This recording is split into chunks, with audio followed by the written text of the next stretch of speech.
vez eu precisava gravar um pequeno vídeo que a igreja me pediu para poder colocar nas redes sociais uma igreja que nós frequentávamos.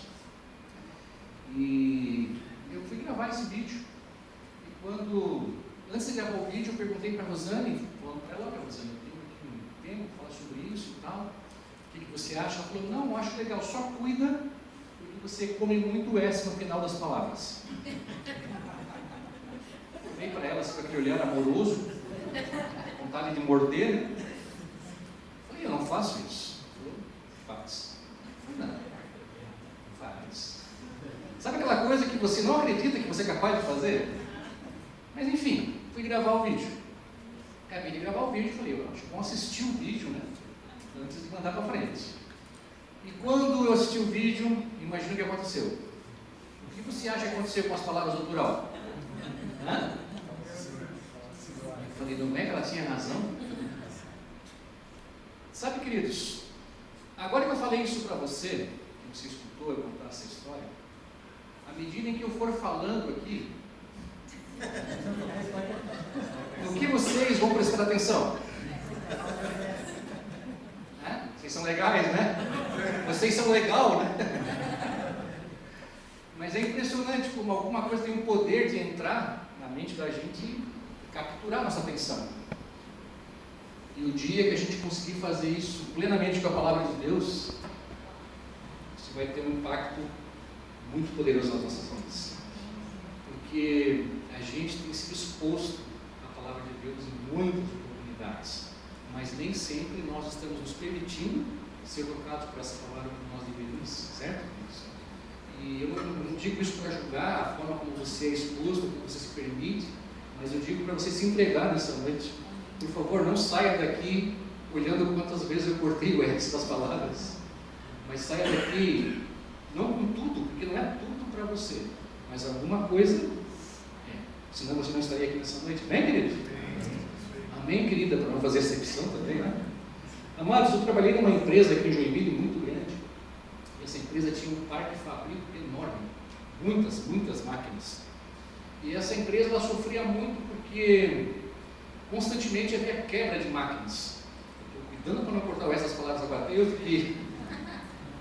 Tinha muita quebra de máquinas e isso trazia muito prejuízo, porque volta e meia tinha que ir lá fazer uma manutenção daquela máquina que parou e tinha um pedido que atrasava, tinha uma entrega que ficou postergada e tal. E essa empresa ela resolveu lançar um plano chamado Parada Zero. Usado, né? Parada Zero, ou seja, não vai quebrar nenhuma máquina. E para isso eles lançaram um plano chamado MPT, Manutenção Produtiva Total. Eles fizeram um planejamento em que eles iam garantir que nenhuma máquina iria quebrar no período em que ela estivesse destinada para trabalhar. E como é que eles iam fazer isso? Eles iam usar o mesmo conceito da aviação. Mapear todos os itens de uma máquina que tivessem risco de quebra acidental e dando o número de horas que aquele equipamento trabalhou, dependente se estava bom ou se estava ruim, ele seria trocado. Então, por exemplo, o rolamento deu 200 horas, o mecânico ia lá e trocava. E ele só fazia isso nos horários em que as máquinas já estariam paradas, elas não estariam trabalhando. Então, finais de semana, turnos da noite, ou era uma manutenção totalmente programada. E aquela empresa conseguiu reduzir o número de horas paradas assim de uma forma absurda. No começo achou-se que seria muito complicado, porque seria muito custoso. Poxa, mas essa pecinha está boa ainda, dá para rodar mais um pouco, né? Esse chinelinho aqui aguenta ainda mais um pouquinho, vai com ele, né? Você vai tentando estender as coisas, quando na verdade você precisa trocar as coisas. E ela conseguiu fazer isso, e reduziu realmente profundamente quantas horas de parada que a empresa encontrava, e com isso ela teve resultados fantásticos. E por que eu estou contando isso para você? Para você não pensar que você veio numa palestra coach empresarial e não um encontro de casais. Porque muitas vezes a gente olha para o retiro e fala assim, mas está tudo bem. Tudo bem. Né? O André até começa o testemunho dessa forma. Está tudo bem. A gente foi por curiosidade. E chegando lá, eles perceberam coisas que eles precisavam encontrar, e só encontraram na noite. Nós já estamos com mais ou menos umas 4 vagas só para fechar o retiro. não sei se você já fez a sua inscrição, tenha certeza, eu sei que tem muitos corretores de imóveis aqui, respeito demais vocês, né, Lads? Mas não é tipo assim, porra, que as últimas unidades estão sendo... Gente, está acabando, tem todo o prédio para vender ainda, né? Porra, que são as últimas unidades. Olha, talvez, né? Não, isso é verdade. Se não, no próximo... Mas é verdade, né, Dan? É verdade, nós temos só 4 vagas do lote que a gente reservou. Tá? A gente está indo conversar, a doutora está assumindo essa função aí, de ver se consegue mais quartos, a gente está sentindo que vai precisar. Nós estamos a mais de um mês do retiro ainda, e já fechou quase todo o retiro. Então, glória a Deus por isso, amém, queridos? Mas lembrem, talvez tudo que nós precisemos é fazer manutenções preventivas, para que não venhamos a ter que fazer manutenções corretivas. Se você precisar de manutenção corretiva, você vai se encontrar comigo e minha esposa numa salinha ali atrás. Se você fizer manutenções preventivas, a gente vai se encontrar em retiro, a gente vai se encontrar aqui na igreja, né? Em lugares assim que a gente vai falar de coisas tranquilamente leves. Né? E esse é o nosso objetivo. Quanto menos a gente tiver no curso, eu fico mais contente, gente. É sinal que nós estamos conseguindo atingir mais gente. Amém? E essa palavra nessa noite, eu queria... Pode colocar, ela está ali já, né? Legal. Esse menino lá é uma bênção, gente.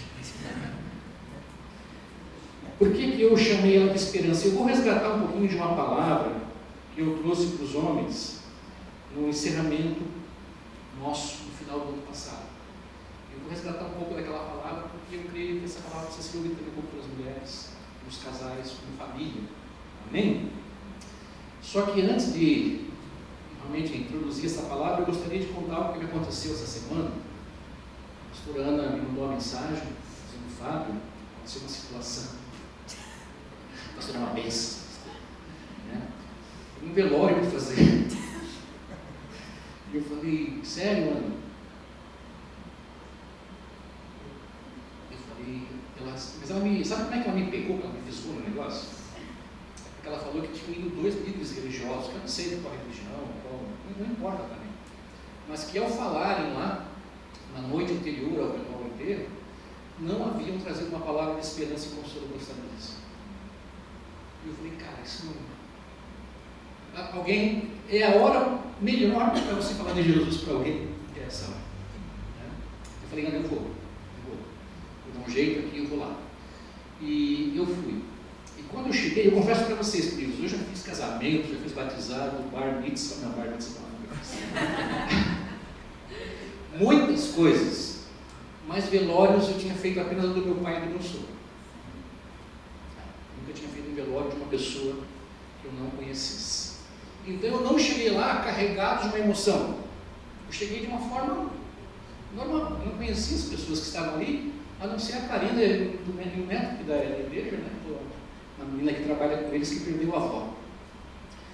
E quando eu cheguei ali, eu vi aquela reunião, aquelas pessoas, eu comecei a olhar nos olhos delas e eu percebi que ali faltava uma coisa: esperança. Eram pessoas totalmente desprovidas de esperança. E enquanto eu falava, eu comecei a observar muitas pessoas chorando. E gente, chorar no velório é a coisa mais normal do mundo. Mas algumas choravam e, ao invés de expressarem um sentimento de que algo está revivendo em mim, era justamente o contrário. Elas olhavam para aquilo e cada vez se entristeciam e se afundavam mais. Mas à medida que eu comecei a falar algumas coisas, eu percebi algumas expressões mudando de algumas pessoas. E como eu percebi algumas feições se tornando um pouco mais leves. Porque se eu falar para você assim: Deus te abençoe, tem um impacto, né? Correto? Mas se eu falar para você: Jesus te ama, você não fica impassível a isso. Isso tem outro poder. Porque Deus pode ser qualquer coisa, né? Pode ser essa porta, pode ser o sol, pode ser a lua, pode ser uma árvore. A palavra de Deus, ela é muito aberta no sentido. Mas Jesus, eu estou indicando o unigênito Filho de Deus, Senhor e Autor de toda vida. E essa é uma mensagem que é direta. Então, após falar com ele sobre aquilo, eu falei: nós temos algo muito importante. Se puder passar, Lucas, por favor, esse texto de 2 Coríntios 4, 7, diz assim: temos, porém, este tesouro em vasos de barro, para que a excelência do poder de Deus, para que a excelência do poder seja de Deus e não de nós. Olha que loucura isso, queridos. Temos esse tesouro. Que tesouro que está falando? O Deus infinito, Senhor de toda a terra, de todo o universo, de toda a glória, de tudo que existe, de tudo que há. Tudo que Ele conquistou, tudo que Ele fez, todo o seu poder, toda a sua graça, toda a sua vida, veio habitar num recipiente de barro. Somos eu e você. Ele escolheu a embalagem mais simples que a natureza podia proporcionar para esconder o maior tesouro que esse mundo já conheceu. Para dizer que a força, o vigor, a vida, o valor não está na embalagem, mas naquilo que ela contém. E você consegue entender que você contém Deus dentro de você. Deus está dentro de mim. Ele veio fazer de mim a sua habitação.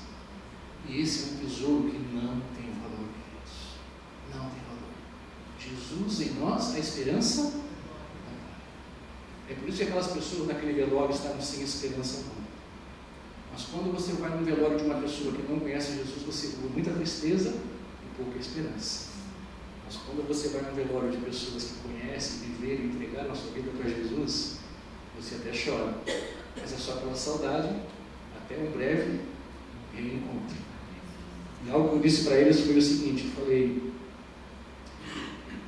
sabe, queridos, eu amo tanto a minha esposa, eu amo tanto os meus filhos, que todo o tempo que eu tenho para poder comunicar para eles que nós precisamos viver em Cristo, além da graça e do poder da salvação e de uma vida, é saber que nós nos encontraremos novamente, viveremos juntos para sempre. A morte não tem poder de nos separar. Então você carrega esse tesouro dentro de você. Amém, amado? Amém. Mas eu com a minha esposa, nós trabalhamos há muito tempo com casais. Por favor, filho, próximo. A minha IA hoje está bem devagar, não preciso avisar. Novos tempos, novos problemas. Nós trabalhamos com casais, amados, há 25 anos mais ou menos, 26 anos, eu perco a conta. E quando a gente começou a trabalhar com casais, a gente tinha basicamente poucos motivos pelos quais um casal tinha problema. Ou era alguma coisa em relação extraconjugal, ou era algum problema financeiro, ou era algum problema de desentendimento que dizia conflito de gênios, não conseguiam se entender os dois. Era basicamente essas situações que a gente atravessava. E você trazia instruções sobre isso, falava sobre isso. Mas, de uns tempos para cá, querido, o que nós temos enfrentado nesse ministério de casais, não só aqui na igreja, mas também em outros lugares que a gente acaba indo, com quem a gente convive, com quem fala, é um novo tipo de problema. É uma nova situação. No início do ano, eu convidei algumas irmãs no primeiro encontro de homens aqui da igreja. Quem dos homens estava aqui? Alguns, estavam aqui. E aí veio a pastora Leslie, veio a Elce, veio a Gica e a minha amada esposa. Vou apanhar hoje em casa. E a minha esposa. E elas quatro aqui falaram, ministrando, tinha quase 80 homens aqui naquela noite, e elas falaram com os homens. E eu pedi uma coisa para elas somente. E o que eu pedi foi: falem quais são as principais dores que vocês mulheres têm e que nós homens muitas vezes não observamos. Porque tem uma coisa que me incomoda profundamente, é o tal do corporativismo. Sabe o que é o tal do corporativismo? É quando você só ouve a bolha onde você está inserido. Se é flamenguista, você só gosta de andar com os flamenguistas. Você é de um determinado espectro político, você só gosta de andar com aquele espectro político. E assim você fica sempre sendo orientado, influenciado, direcionado pela visão que está ali.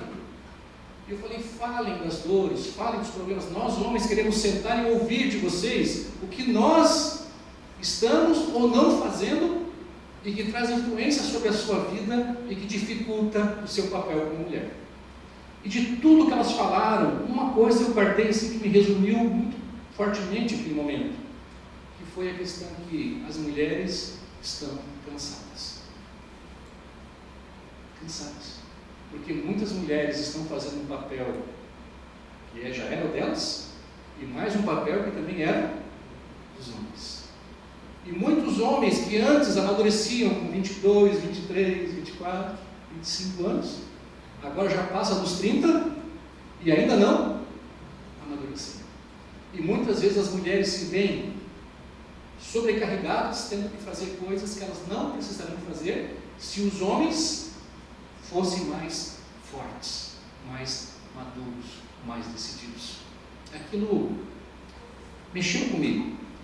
E em todos os grupos de casais que nós ministramos, nos lugares em que nós passamos, a gente observa a mesma coisa. Novos tempos, novos problemas. E eu estava domingo assistindo na televisão um grupo de louvor cantar uma canção lindíssima. Eu chamei a Rosana e falei, senta do meu lado aqui. Olha que canção maravilhosa que o pessoal está cantando. Era uma canção assim, eu não vou usar cantar para vocês que eu não quero estragar muito de ninguém aqui. Mas uma coisa me chamou a atenção durante aquela canção. E o que me chamou a atenção? A vocalista principal da banda estava com uma roupa masculinizada. E o vocalista homem principal da banda estava com uma roupa feminilizada. Eu não vou nem descrever roupa, porque vai ter alguém mais ou menos aqui, eu vou criar um problema. Mas, gente, eu olhei assim e falei, Rosane, você está vendo o que eu estou vendo? E ela falou, que estranho, né? Mas está muito comum, Fábio. Eu falei, exatamente, está muito comum. Nós estamos invertendo demais as coisas. E um está assumindo a personalidade que é do outro. E as mulheres têm ficado cada vez mais brutalizadas e os homens têm ficado cada vez mais sensibilizados, mais sensíveis, mais vulneráveis. Deixa eu dizer uma coisa para você, querido irmão. Homem chora? Chora. Mas chora por tudo?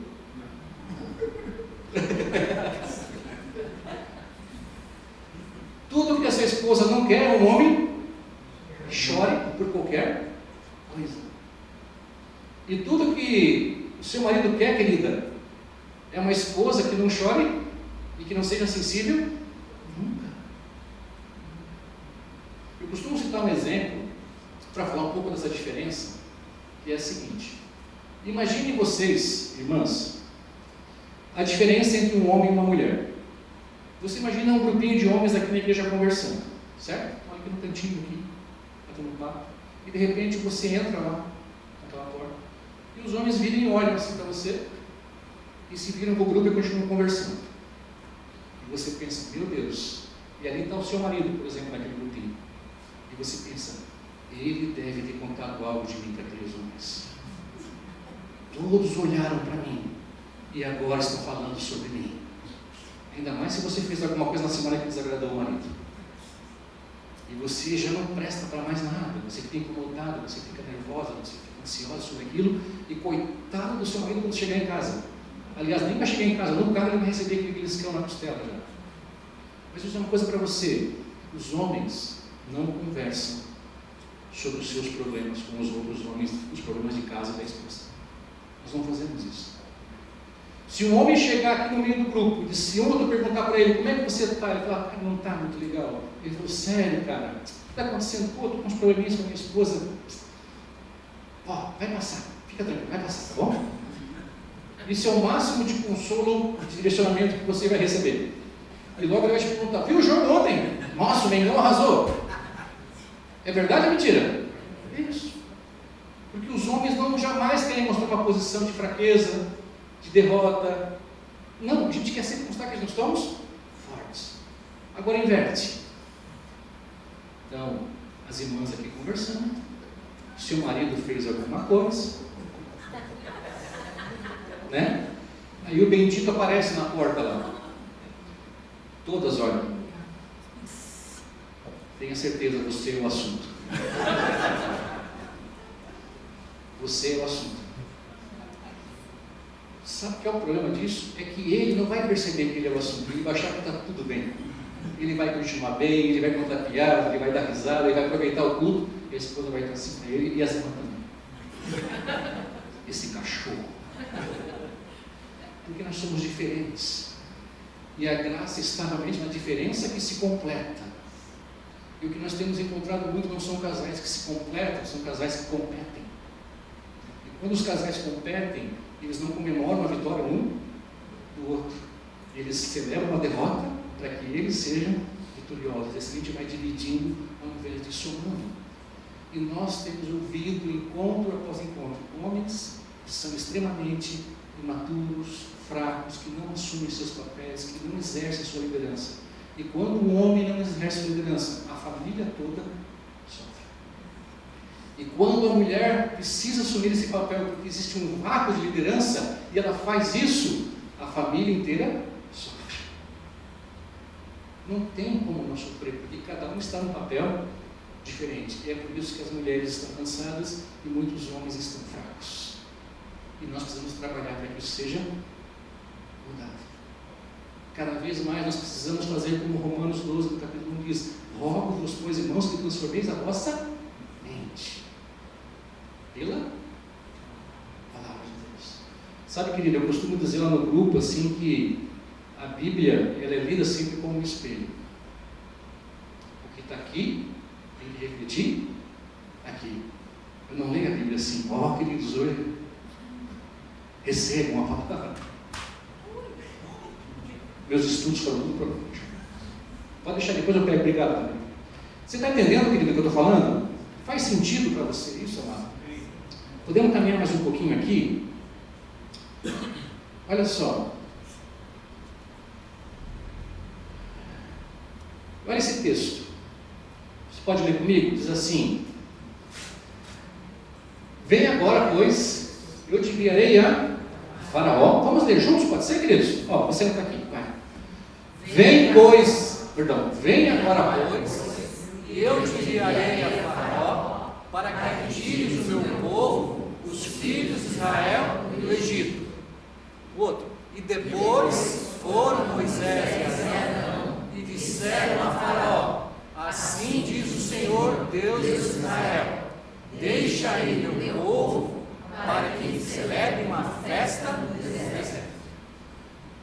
Esse texto, amados, é uma apresentação de Moisés, Deus falando com Moisés em primeiro lugar, e você conhece a história de Moisés, como ele foi resgatado, como ele foi levado para ser criado no palácio de Faraó, como ele se tornou o príncipe do Egito, até o momento em que ele foge, e nesse momento Deus volta a aparecer a Moisés, já ele com 80 anos, e fala para ele: Moisés, vem agora, porque eu te enviarei a Faraó, ou seja, eu vou te levar para o lugar de onde você fugiu. E o que você vai fazer lá? Você vai tirar o meu povo, os filhos de Israel, da onde? Do Egito.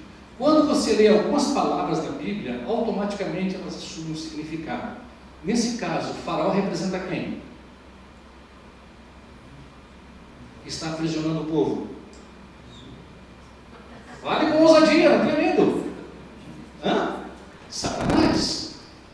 É isso que ele está representando. Ele mantém o povo, os filhos de Israel, sob o quê? Escravidão. O que o diabo faz com as pessoas? Escravidão. E Deus manda quem libertar eles? Moisés. E quem Moisés representa? Cristo, Jesus, que veio libertar das garras e da escravidão do mal. Tudo bem? Sim. E o que representa o Egito? O mundo, o lugar onde as pessoas estão presas. Você percebe que toda a Bíblia aponta para Jesus? Toda a Bíblia aponta para Jesus. Ao longo do Velho, até chegarmos em Jesus, existem várias tipologias de Cristo. Você encontra isso em Moisés, você encontra isso em Noé, você encontra isso em Isaac, você encontra em vários momentos apontando para alguém que viria para libertar um povo que estava sob escravidão. Então Deus fala para Moisés: eu quero que você vá lá, que você liberte o povo. E agora, nesse momento, Moisés já está diante de Faraó, E ele fala assim para Faraó: olha, assim diz o Senhor Deus de Israel, deixa aí o meu, correto? Para que me celebre uma festa. Em que lugar? Pô, Senhor, não podia ser no oásis, não podia ser numa floresta, né? Num lugar? Não, é no deserto. Mas o deserto não precisa ser necessariamente um lugar de escassez. O deserto pode ser um lugar onde Deus vai cuidar de você o tempo todo, porque é o único lugar onde você só vai ter uma coisa para fazer, que é depender de Deus. De dia uma nuvem de fumaça para te cobrir do sol, à noite uma mão de fogo para te esquentar, uma roupa que jamais gasta, uma sandália que jamais acaba, um pão que desce todos os dias e uma água que brota da rocha. O tempo todo Deus cuidando. Jesus nos chamou para nos libertar do império das trevas, nos transportar para o reino do seu Filho, para que celebremos a Ele uma festa. A vida em Cristo é uma festa. Isso vale para nós hoje, querido. Isso vale para a sua família hoje. Ah, não, eu sigo Jesus, mas é tão difícil, é tão pesado carregar essa cruz. Não, querido, porque não é você que carrega, é Ele que carregou já. É Ele que fez tudo. Nós só celebramos a festa. E não importa onde seja, desde que Ele esteja conosco. Porque você pode estar num lugar de muita abundância e mesmo assim viver miseravelmente. Então o que faz diferença não é o lugar onde você está, ou o lugar onde você vive. O que faz diferença é o lugar onde Deus está, onde Jesus está. Faz sentido para você isso, queridos? Esse é o único propósito de Deus para as nossas vidas. Mas quando Moisés se apresenta para Faraó, obedecendo o comissionamento de Cristo, Faraó começa a fazer algumas apresentações para Moisés. É isso que eu queria entrar, que é a palavra lá dos homens, que eu vou tentar caminhar um pouquinho mais rápido aqui agora, tá bom? As propostas de Faraó. Você percebe que está espelhado para baixo também, não? As propostas não. Porque as propostas de Faraó não têm o objetivo de te fazer ficar livre. Pelo contrário, ele tem o objetivo de te confundir. De fazer até com que você acredite que é algo bom, quando na verdade isso é algo ruim. E você conhece que ao longo de toda a história do povo de Israel ali, a partir do momento que Moisés aparece, começam a surgir pragas que Deus manda contra o Egito para que o povo seja liberto. Ok? 4 pragas acontecem. Acontece a praga das águas transformadas em sangue, acontece a praga das rãs, acontece a praga dos piolhos e acontece a praga das moscas. Após essas 4 pragas, o faraó manda chamar Moisés. Ele faz uma proposta. E a proposta que o faraó faz é: e chamou o faraó Moisés e Arão e disse: ide e sacrificai a vosso Deus, aonde? Nesta terra, que era o Egito. Ou seja, tudo bem, eu vou libertar vocês estão livres, mas aqui, nesse mesmo lugar, vocês são livres aonde vocês estão. Isso é liberdade, querido? Amado, a gente caminhando com Cristo, quando a gente resolve realmente tomar uma decisão ao lado do Senhor, o chamado é para sair de uma vida, para que nós possamos ir para uma nova vida. Mas a partir do momento em que você toma essa decisão, mas você continua fazendo as mesmas coisas que você fazia, você simplesmente continua escravo, achando que você é livre. Você lembra dos circos antigos? Não? Lembra dos circos antigos? Tinha elefante? E aí tinha aquele animal de tamanho imenso, enorme, e eles pegavam uma corda, amarravam no pé dele, colocavam no chão um pequeno pedaço de madeira fincado, amarravam aquela corda naquele pedaço de pau e deixavam aquele animal gigante com 3 metros de corda. Aí aquele animal ia se mover: não posso, estou preso.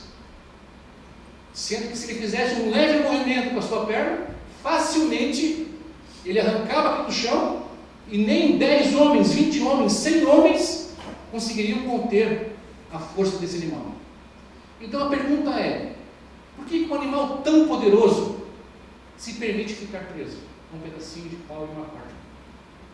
E foi perguntado isso para o criador de elefantes, e a resposta foi tão simples e ao mesmo tempo tão impressionante. E o criador falou: nós não amarramos ele quando ele é grande, nós o amarramos quando ele é um filhote, e nós o condicionamos para que ele creia que ele não tem força para sair desse lugar para um lugar de liberdade. Assim como eu me vejo, assim eu sou. A palavra de Deus diz isso. Não foi para isso que Cristo me chamou, mas nos chamou para uma vida plena e abundante. Se você ler a história de por que esse povo ficou escravo no Egito, você vai ver que se levantou um faraó que não conheceu José, nem tudo que Deus fez através de José. E quando esse faraó assume o poder, ele olha para o povo hebreu e fala: esse povo é mais poderoso que a gente, são muito mais, e daqui a pouco nós seremos escravos deles. E mesmo eles sendo muito mais em números do que o povo egípcio, eles se permitiram ficar debaixo de escravidão. Às vezes nós lidamos com alguns casais em que nós começamos a conversar com eles e nós vemos que eles não conseguem crer no amor de Deus pela vida deles.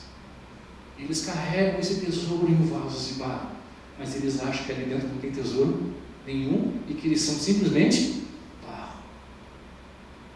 Esse barro vai voltar para o barro e a sua alma vai se encontrar com o seu Criador. E nesse dia eu clamo a Deus que você ouça: filho bom e fiel, entra no gozo do teu Senhor, porque é isso que está reservado para a gente. Faz sentido, queridos? Vamos para a segunda proposta?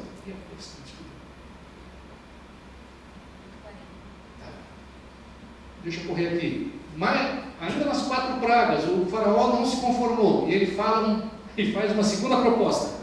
E a proposta que ele faz é a seguinte: e Faraó disse: eu vos deixarei ir para que ofereçais sacrifícios ao Senhor, vosso Deus, no deserto. Somente não devereis ir. Seguinte, eu entendi. Essas pragas aí estão pesando para a gente aqui no Egito, não está legal. Vocês querem ir para o deserto? 3 dias? Não, para que 3 dias de deserto? Vai meio-dia só. Fica ali onde eu possa estar te observando. Eu pedi autorização para citar 2 exemplos. E o primeiro exemplo que eu citei é o do Murilo. Está lá citadinho, inclusive. Não perde nada o Murilo, né? Amém. E o Murilo, a gente começou a andar bastante junto, até por causa do GC e tal. Ele me pediu para fazer alguns estudos bíblicos com ele, que ele estava com fome, com sede. A gente começou a sentar e conversar. E eu comecei a observar que algumas vezes o Murilo se empolgava e mandava uma palavrinha meio distorcida, né? Sabe aquelas variações da palavra F? Uau, isso é, né, Fábio? Né? Dava assim, meio crente religioso, muito tempo de igreja, né? A gente desacostuma com isso, né? Eu olhava para ele meio assustado, mas nunca falei nada, né? Quando a gente começou a fazer o discipulado, no meio do discipulado ele soltou um desse. Então, mas estava só eu e ele. Eu falei: deixa eu dizer uma coisa para ti, cara. O que foi? Quando Jesus vai enchendo a gente, chega uma hora que a gente fica tão cheio, e essas palavras saem da gente naturalmente, cara. Fica tranquilo, vai sair de ti. Ele falou: que palavra? Eu falei: essa que você falou. Qual? Eu sentei a palavra, fiquei até ruim de falar a palavra para ele. Parecia que eu tinha pecado, assim, uma coisa terrível. Bobagem. Daí ele: sério que eu falo isso, Fábio? Nunca percebeu? Eu falei: não. É que essa palavra, ela entrou no vocabulário nosso, cotidiano, como antigamente essa palavra com F, se uma pessoa estava assim, a pessoa estava ruim, estava mal. Hoje em dia parece que o cara é demais. Né? Eu falei: mas cara, é uma palavra torpe, ela não é bonita, ela distorce o sentido. Quando alguém está com isso, a pessoa está mal. Você é um filho de Deus amado, remido pelo sangue do Cordeiro. Deus é a plenitude da glória, que a sua graça te cobre. Mandei um evangeliquez para ele. Ele é legal, cara. E sabe o que ele fez, gente? Ele vai brigar comigo, né? Ele falou: Fábio, cada vez que você me ouvir falar uma coisa assim, me chama a atenção. Porque eu não quero isso, eu quero ser como Jesus é. Coração ensinado. Passou um tempo ele, aí hoje eu falei algo. Demais, cara, demais. Quando você consegue transbordar na vida de alguém, e essa pessoa transborda com aquilo que você transborda na vida de alguém. Amém? E o outro caso é dos meus queridos Cris e Mari. Também pedi autorização para eles. Eles fizeram um curso de casais com a gente. Eu lembro do curso de uma lição, gente, que fala que quando um casal ele se funde, ele se torna uma só carne. E isso é algo poderoso, muito poderoso. E nós não podemos perder a essência dessa união jamais. Só que essa união, ela implica em algumas coisas. Que coisas são essas? Que esse casal seja reconhecido perante Deus, mas também reconhecido perante os homens. E isso requer um documento. Né? E eles não tinham esse documento. E achavam que não precisavam desse documento. E eu falei para eles, vocês concordam em pegar a escritura da casa de vocês e rasgar? Porque não precisa de documento. Vocês concordam em pegar o documento do carro de vocês e rasgar? Porque não precisa de documento. Vocês concordam em ficar sem nenhum documento? Não, a gente precisa perante os homens. Pois é, a Bíblia fala, obedecer a lei dos homens, desde que elas não ofendam as leis de Deus. A lei de Deus reconhece um casal quando eles registram isso. Isso é importante. A bênção de Deus, que não precisa de festa, não precisa de igreja, não precisa de nada, precisa de alguém que estenda as mãos sobre vocês e diga, estejam abençoados em nome de Jesus. Pronto. Está resolvido. Mas o que nos declara que somos um casal, nossa carne, é um documento. Eu vou para o cartório com a minha certidão de nascimento e ela vai com a dela. Você já viveu isso ou não? Aí chega lá, o juiz pega a tua certidão de nascimento, fala, deixa aqui, pega a dela, deixa aqui, e vocês saem com uma outra certidão, com certidão de casamento. Vocês deixaram de existir como indivíduos para existirem como uma só carne. A lei espiritual manifesta no mundo físico. A gente nem percebe essas coisas, mas Deus o tempo todo está conduzindo isso. Eles olharam e falaram, a gente vai fazer. A gente vai fazer. E estão fazendo, gente. Enfrentaram dificuldades, enfrentaram problemas, enfrentaram desafios, coisas que eles nem sabiam que estava travando e que eles estão limpando e estão seguindo. Porque quando nós saímos do Egito, nós não ficamos perto, nós vamos muito longe. Nós não ficamos sob a supervisão do inimigo, nós ficamos sob a graça de Deus. A sua graça nos alcançou. Faz sentido para você? Uma terceira proposta de Faraó, depois de 8 pragas, pensa num bicho teimoso. O Egito estava destruído, arruinado, arrasado. Ele vem com uma terceira proposta. E olha a proposta que ele faz. Não será assim. Ide agora vós que sois homens. Ele fala, eu concordo que vocês saiam, mas saiam apenas os homens. Eu esqueci de dizer uma coisa para você no começo. Você viu ali um texto que Deus envia Moisés para libertar o povo, correto? Não? Moisés não era escravo no Egito. Moisés já havia saído do Egito. E quando Deus traz alguém para libertar o povo, Ele não traz alguém com uma mentalidade de escravo. Ele traz alguém com uma mentalidade de livre. Ninguém que queira se libertar pode continuar pensando como um escravo. Você precisa mudar a sua mente e entender que em Cristo você é livre. Porque pessoas que pensam como escravos continuam agindo como escravos, e pessoas que são livres agem na liberdade que Deus lhes concede. Então Deus traz Moisés porque ele era livre. E ele representa Cristo nos libertando perante um inimigo que lhe havia aprisionado. E quando o Faraó fala, saiam só os homens, parece que é uma vitória, não parece? Não. Uau, a gente conseguiu, todos os homens vão sair, 600 mil homens. Mas qual é a ideia por trás de Faraó? Ele fica com as mulheres, e com essas mulheres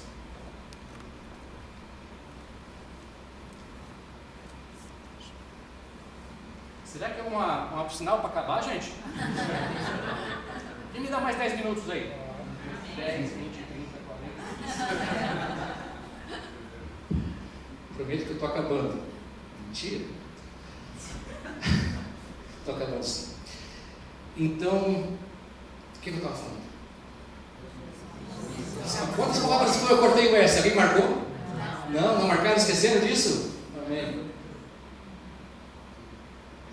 Eles pensaram assim: bem, se nós ficarmos só com as mulheres, nós podemos fazer novas crianças nessas mulheres. E se ficarmos com as crianças vão crescer e nós continuaremos a ter escravos.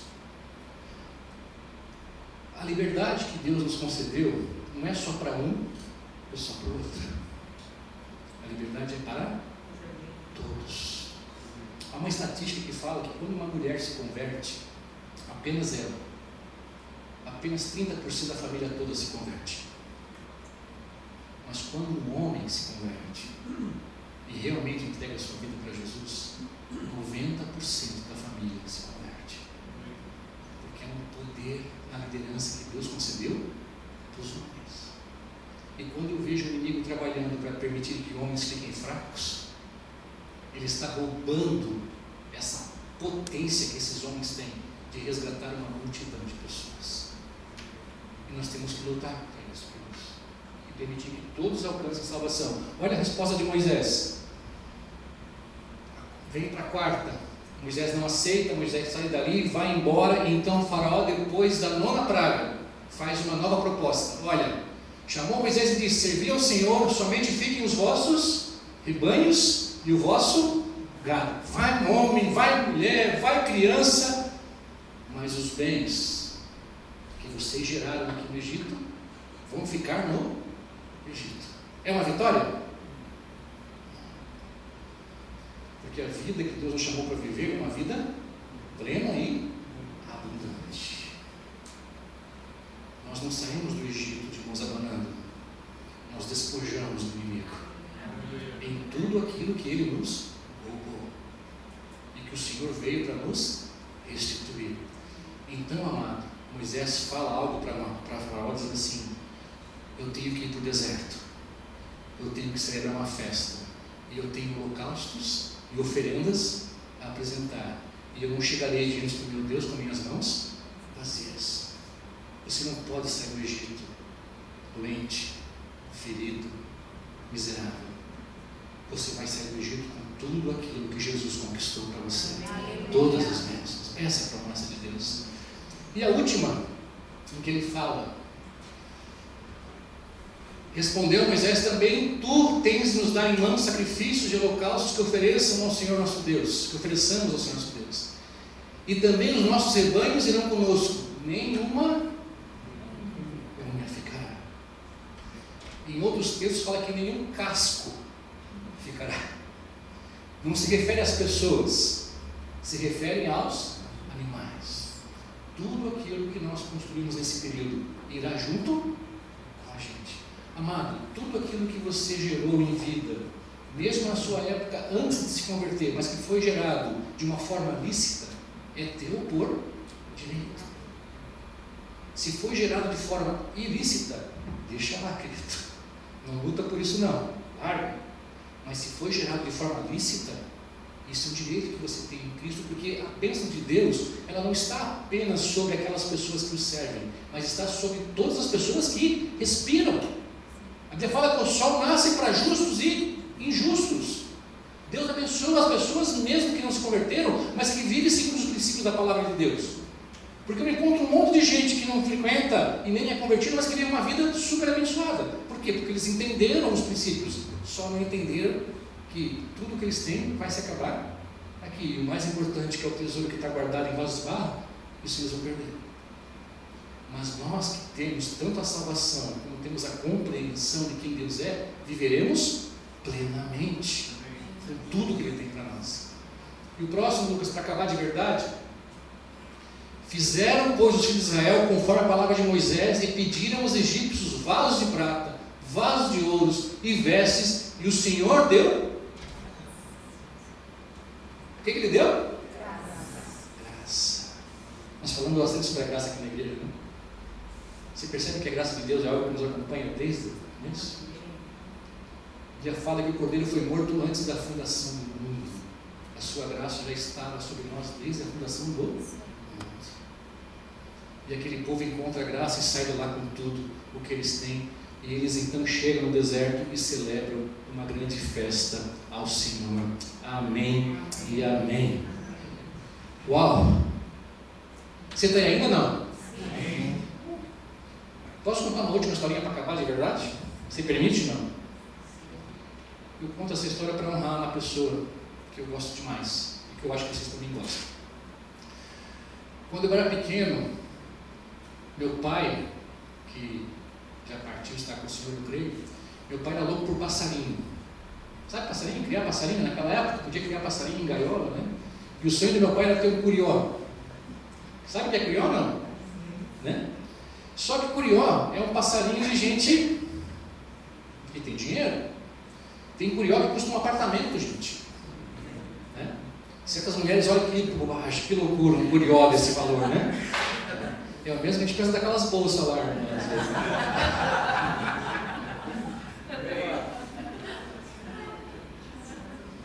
Pensei que eu ouvi fala Deus. Mas enfim, cada um tem os seus gostos, né? Meu pai é louco por passarinho. Ele queria muito ter um curió, mas ele tinha coleirinho. Porque o coleirinho te pegava na rua ali, né, tio? E meu pai tinha uns coleirinhos muito bons. E meu pai trabalhava numa empresa que ele fazia, às vezes, um turno da manhã, às vezes um turno da tarde, às vezes um turno da noite. E nós morávamos numa casa que era de madeira na frente e de concreto, cimento atrás. E os quartos eram na parte de madeira. E quando meu pai trabalhava no turno da noite, nós andávamos na casa assim, né? E parece que quanto mais você tenta, mais né? Mais aquele chão vai rangendo, né? Mas porque a gente não queria acordar meu pai. Né? E eu lembro que um dia eu saí de casa e quando eu cheguei tinha uma varandinha assim na parte lá da casa e estava lá a gaiola do coleiro e em cima da gaiola do coleiro tinha um passarinho. E eu olhei, não, coleiro. E eu me aproximei e olhei, era um curió, em cima da gaiola do coleiro. Eu falei, uau, curió, gente. Eu olhei na perninha dele e tinha uma anilha. Eu falei, cara, esse bicho. E aí eu entrei numa dúvida terrível. Tento pegar e o bicho foge, ou chamo meu pai para ver e o bicho foge. Se eu tentar e fugir do que é, não acontece nada. Mas se eu chamar meu pai, é passarinheiro, ele vai pegar esse bicho, porque ele tem a manha, como a gente fala, né? Eu não tinha. Eu resolvi correr o risco. E fui lá pé por pé, abri a porta, acordei meu pai. Meu pai já mandou, o que quer, Bre? Aconteceu alguma coisa? Eu falei, pai, tem um curió na gaiola do coleiro. Tá doido? Eu falei, pai, tem um curió na gaiola do coleiro. Eu vou lá ver. Meu pai me mandou de cueca, gente. Eu falei, coleiro, curió, fica lá, fica lá, fica lá. E pensando que ia acontecer comigo se o bicho tivesse fugido, né? Mas meu pai foi para a sala, ele abriu a porta, ele olhou e fechou. Eu falei, uff.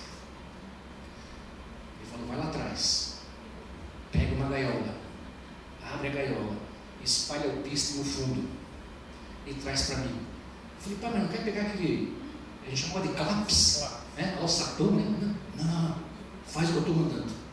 Eu já escapei da bronca, né? Peguei a gaiola, vi a gaiola, ele falou, fica atrás de mim, abre a porta. Eu abri a porta, ele saiu da gaiola. Foi, encostou lá onde estava o curió. O curió olhou e pulou para a gaiola. Eu pensei, pai, fecha, né? Ele não fechou a porta. Ele baixou, veio andando, entrou no quarto e falou, fecha a porta agora atrás de mim. Eu fechei a porta. Ele botou a gaiola em cima da cama e o bichinho na alpística. Ele fechou a portinha, sentando na cama e ficou olhando. Depois que o bicho comeu bastante, o bicho começou a cantar. Eu pensei, esse bicho estava livre e não cantava. Agora que ele está preso, ele vai cantar? E o pai falou para mim, ele não é um bicho que foi criado na natureza, ele é um bicho que foi criado por alguém. Ele não sabe viver fora, ele precisa estar aqui. Vai lá buscar água, filho. Eu fui lá buscar água, o bicho tomou água e tal. E depois meu pai levou para os fundos, e aquele passarinho, gente, eu não entendo muito de passarinho. Meu pai me explicou que ele era muito valioso porque ele virava o canto. 5, 6, 7, dobrava o canto, 7, 8 vezes esse movimento. E meu pai falou para mim uma coisa que eu nunca esqueci. Ele falou assim, Fábio, eu tenho que tirar esse bicho daqui. Eu falei, mas por que, pai? O pai sempre sonhou ter um curió. Eu falei, sim. Mas acontece uma coisa, que o dono conhece o canto dele. E esse é um passarinho que não voa longe. Então, com certeza, se a pessoa passar aqui na rua procurando, porque eu faria isso, e escutar, vai fazer o quê? E vai perguntar: o senhor tem um curió aí? E o que eu vou dizer para ele? Sim. Eu não vou mentir. Então eu prefiro tirar ele daqui, levar para um lugar longe, para eu não ter que mentir se alguém me perguntar. Eu falei: boa estratégia, pai, faça isso. Pergunta: ele fez? Não fez. Um dia chegou um tio meu em casa, e meu pai contou isso, que ele contou, a história toda com meu tio. O tio falou: olha, tira esse bicho daqui correndo, cara, porque vai vir alguém procurar esse bicho. Ele falou: mas eu não posso fazer isso, se eu fizer isso eu vou estar indo contra o meu caráter, contra o meu nome, e isso eu não vou fazer. Passaram-se mais alguns dias, porta de casa, um homem lá na frente. Meu pai atendeu, ele falou para meu pai: escuta, por um acaso, eu passei aqui na frente e escutei um curió cantando, e aquele bicho cantava o dia inteiro. Meu pai falou assim: faz mais ou menos tantos dias que fugiu o meu. Batia com o tempo e o curió estava lá em casa. Ele é assim, assim, assim. Para mim é tudo preto com marrom, aquele bicho, mas o homem tinha lá, né? Tem manilha no pé, assim, assim, assim. Contou todos os detalhes. Por acaso o senhor viu? Meu pai falou: eu peguei um aqui em casa. Sério? Você quer ver? Deixa, claro. Levou ele lá atrás, mostrou o curió para o homem. O homem falou: meu Deus, é o meu curió. Ele falou: eu já sabia que era assim. Nossa, que coisa, né? Pô, os bichos, não, espera um pouco. Meu pai foi lá, pegou uma gaiolinha, levou na outra gaiola, botou o bichinho com calma para a gaiola, fechou a gaiola e falou: tem, pode levar. Eu: não, mas quanto que o senhor quer? Não quero nada. Porque se fosse eu gostaria que fizesse a mesma coisa comigo. Meu pai não conhecia nada de Bíblia, mas ele citava versículos bíblicos sem saber, porque a Bíblia diz assim: que aquilo que querias que os homens vos façam, fazei vós. Princípio bíblico, agindo no dia a dia do ser humano. E o homem levou o curió embora, e meu pai ficou triste, por um lado, mais alegre por outro. Eu cheguei em casa, minha mãe contou a história que tinha acontecido. Eu falei: pô, pai, ele queria ter levado o curió para outro lugar. Ele falou: mas ele não viveria com isso, Fábio. Eu falei: pois é, tá bom. Mas passaram-se anos, meu pai falece. Um dia eu estou sentado na mesa com a minha mãe e lembrei da história do curió. Falei: mãe, lembra da história do curió? A minha mãe falou: Fábio, não lembro disso. Eu falei: pois é, mas que triste, né? Foi triste o que fizeram com ele. Eu falei: com o curió? Eu falei: não, com teu pai. Mas o que fizeram com meu pai? Lembra do teu tio que veio aqui em casa? Ele combinou com aquele homem a história e vieram e tomaram o coleiro do teu pai, o curió do teu pai. Eu falei: o que, mãe? E o que o pai fez? Nada. Porque ele falou: o meu nome é mais importante do que o nome dele. Eu não vou errar no livro dele. Caráter. Um homem forte, que nem sequer conseguia ler a palavra de Deus, mas que provou com todo o seu valor o que é um homem de caráter. Faz sentido para vocês, querido? Agora deixa eu dizer uma coisa para você. Meu pai nunca botou a mão na minha cabeça e olhou por mim. Meu pai nunca me ensinou a palavra de Deus. Meu pai nunca me levou para a igreja. Sabe quem fez isso? A minha mãe. Todo domingo, todas as noites, a minha mãe ajoelhava e orava por todos os filhos, um após o outro. Minha mãe tem 4 filhos, 2 estão na igreja, 2 não. Se meu pai tivesse tomado a posição, nós 4, eu creio que estaremos aqui agora em nome de Jesus. Deus te chamou, homem, para resgatar a sua família como uma tipologia de Cristo que você deveria. Tome esse papel. E você, irmã, ajude o seu marido a assumir esse papel. Não assuma o papel dele. Amém, querido? Amém. Pega na mão do seu cônjuge, por favor. Feche os seus olhos. Eu quero orar para que você, juntamente comigo, tenhamos em Cristo a liberdade de seguirmos o papel que Ele tem para nós. Amém, amados? Pai de amor, em nome de Jesus, obrigado por essa noite, obrigado por esse tempo, obrigado pela Tua misericórdia sobre nós, Senhor Deus, que essas palavras que nós falamos aqui nessa noite, que nós ouvimos, tudo que nós construímos aqui, Pai, seja para honrar e glorificar o santo e precioso nome do Senhor. Somente o teu nome seja glorificado.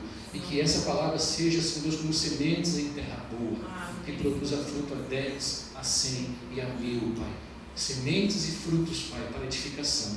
Eu oro, Pai, para que nessa noite alguém aqui não tenha o seu cônjuge vivendo a mesma fé, Pai, que você.